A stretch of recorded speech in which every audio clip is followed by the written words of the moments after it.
नमस्कार, प्रियंकाज फूड कॉर्नरमध्ये आपलं स्वागत आहे। आज मी घेऊन आली आहे एकदम टेस्टी आणि यम्मी असे गोबी फ्राईजची रेसिपी।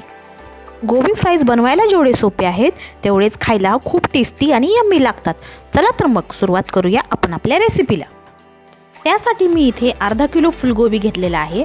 हा फुलगोबी मी व्यवस्थित स्वच्छ पाण्याने धुवून घेतलेला आहे आणि त्याचे आपल्याला असे मोठे मोठे असे तुकडे करून घ्यायचे आहेत। छोटे छोटे तुकडे अजिबात करायचे नाही आहेत, मोठे मोठे तुकडे ठेवायचे आहेत। या फुलगोबीला आपल्याला गरम पाण्यामध्ये थोडंसं अर्धा कच्चं उकळून घ्यायचं आहे। त्यासाठी मी इथे 3 ग्लास पाणी टाकून त्यामध्ये थोडंसं मीठ घातलेलं आहे। पाण्याला उकळी आल्यावर यामध्ये आपल्याला गोबीचे तुकडे घालायचे आहेत। उकळत्या पाण्यात गोबी घातल्यावर त्याला आपल्याला थोडंसं हलवून घ्यायचं आहे आणि अर्धा कच्चं शिजेपर्यंत त्याला उकळू द्यायचं आहे। जोपर्यंत गोबी शिजतो तोपर्यंत आपण त्याचा मसाला तयार करून घेऊया। त्यासाठी आपण इथे 1 मोठा चम्मच मैदा घेतलेला आहे, त्यासोबतच 2 मोठे चम्मच बेसन पीठ घ्यायचं आहे आणि 3 टेबलस्पून कॉर्नफ्लॉवर घ्यायचं आहे। आता आपण इथे मसाले घालूया। मसाल्यांमध्ये 1 टेबलस्पून बारीक कुटलेला लसूण, 1 चम्मच मिरेपूड, 1 चम्मच चाट मसाला, त्यासोबतच अर्धा चम्मच मटन मसाला,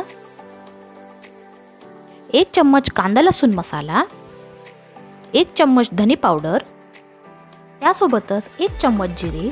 जिरे घालताना आपल्याला जिरे असे हातावर स्मॅश करून घालायचे आहेत। 1 चम्मच मॅगी मसाला, चवीनुसार थोडंसं मीठ,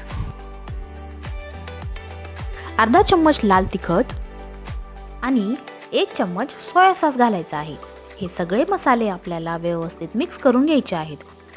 या सगळ्या मसाल्यांमध्ये एखाद दुसरा मसाला जर कमी असेल तर काही हरकत नाही। तुमच्याकडे जे मसाले अवेलेबल असतील त्या मसाल्यांचा तुम्ही इथे वापर करू शकता आणि थोडं थोडं पाणी घालून व्यवस्थित हे मिश्रण पातळ करून घ्यायचं आहे।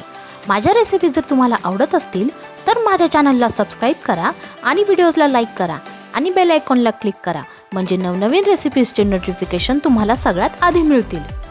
पाणी घालून पातळ केल्यानंतर या पिठाची कन्सिस्टन्सी आपल्याला अशी ठेवायची आहे आणि 5 मिनिटांसाठी हे मिश्रण आपल्याला भिजू द्यायचं आहे।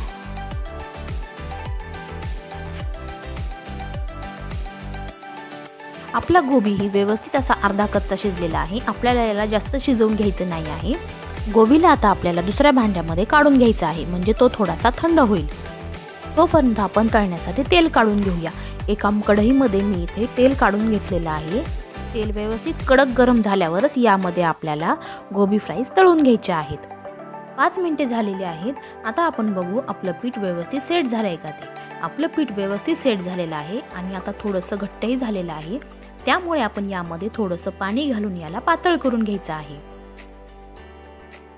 पीठ पातळ केल्यावर यामध्ये आपण अर्धे कच्चे शिजवून घेतलेले गोबी घालायचे आहेत। तुम्ही थोडे थोडेही गोबी घालू शकता किंवा एकदमच सगळे गोबी पिठामध्ये मिक्स करून घेऊ शकता।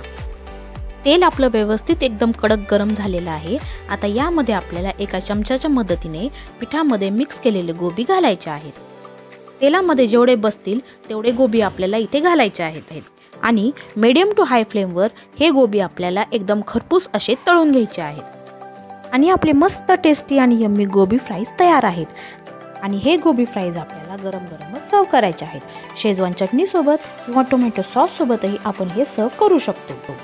गोबीची फ्राईज तळून झाल्यानंतर जर आपलं पीठ उरलं असेल आणि गोबी संपला असेल तर आपण त्या पिठामध्ये आलू खिसून घालूनही त्याची फ्राईज तयार करू शकतो।